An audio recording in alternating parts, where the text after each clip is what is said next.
Selamat pagi semuanya. Perkenalkan, nama saya Nuka Destanoki, radiologi kelas A. Saya kuliah di Stikes Widya Cita Husada. Hari ini saya akan menjelaskan tentang detektor radiasi. Detektor radiasi.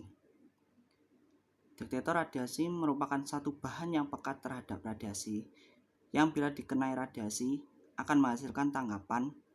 Radiasi tidak dapat dideteksi oleh manusia, sehingga untuk mengenalinya diperlukan suatu alat bantu pendeteksi yang disebut detektor radiasi.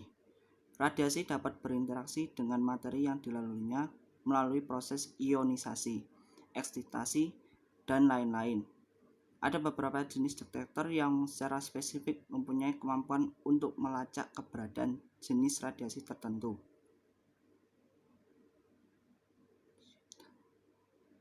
Jenis detektor radiasi.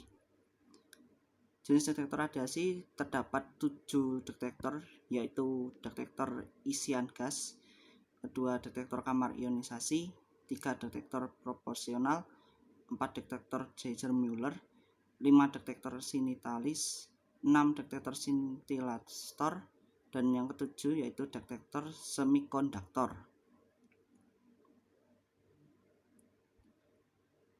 Detektor Geiger-Müller. Detektor Geiger-Müller menghasilkan jumlah daerah ion yang sangat banyak, mencapai nilai saturasinya, sehingga pulsanya relatif tinggi dan tidak melakukan penguat pulsa lagi. Kerugian utama dari detektor ini ialah tidak dapat membedakan energi radiasi yang memasukinya, karena berapapun energinya, jumlah ion yang dihasilkan sama dengan nilai saturasinya. Detektor ini merupakan detektor yang paling sering digunakan karena dari segi elektronik sangat sederhana, tidak perlu menggunakan rangkaian penguat. Sebagian besar peralatan ukur proteksi radiasi yang harus bersifat portabel terbuat dari detektor Geiger-Müller. Alat pengukur radiasi ionisasi adalah pencacah Geiger. Pencacah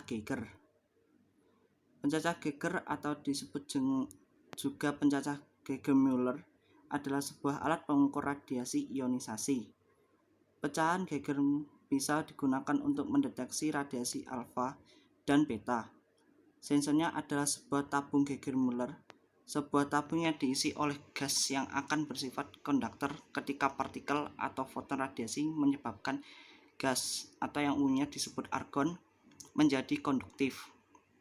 Alat tersebut akan membesarkan sinyal dan menampilkan pada indikatornya yang bisa berupa jarum penunjuk, lampu, atau bunyi klik di mana satu bunyi menandakan satu partikel. Pada kondisi tertentu, pencacah Geiger dapat digunakan untuk mendeteksi radiasi gamma. Walaupun tingkat reliabilitasnya kurang, pencacah Geiger tidak bisa digunakan untuk mendeteksi neutron. Geiger counter digunakan untuk mendeteksi radiasi fermion, biasanya partikel beta dan sinar gamma, tetapi model-model tertentu dapat mendeteksi partikel alfa. Sebuah tabung gas diisi inert singkat melalui listrik bila partikel atau foton radiasi menyebabkan gas konduktif. Tabung menguatkan ini pengaliran dengan efek air terjun dengan output sebuah pulsa saat ini, yang kemudian sering ditampilkan oleh jarum atau lampu maupun bunyi klik. Instrumen modern dapat memberikan pulsa radioaktivitas beberapa kali lipat. Beberapa penghitung Geiger dapat digunakan untuk mendeteksi radiasi gamma. Walaupun sensitivitas dapat lebih rendah untuk radiasi gamma energi tinggi dibandingkan dengan jenis tertentu untuk detektor lainnya, kepadatan gas dalam perangkat biasanya rendah, sehingga energi foton gamma paling tinggi untuk melewati diketahui. Energi foton yang lebih rendah lebih mudah untuk mendeteksi dan lebih baik diserap oleh detektor.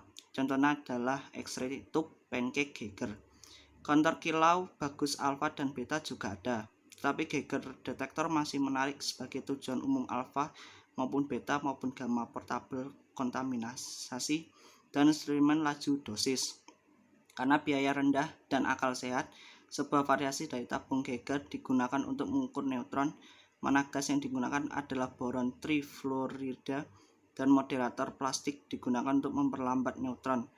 Hal ini menciptakan partikel alfa di dalam detektor neutron dan dengan demikian dapat dihitung. G.G. Muller memiliki kelebihan dan juga kekurangan dari bidangnya masing-masing. Kelebihan dari G.G. Muller yaitu konstruksi simpel dan sederhana, biaya murah, operasional mudah.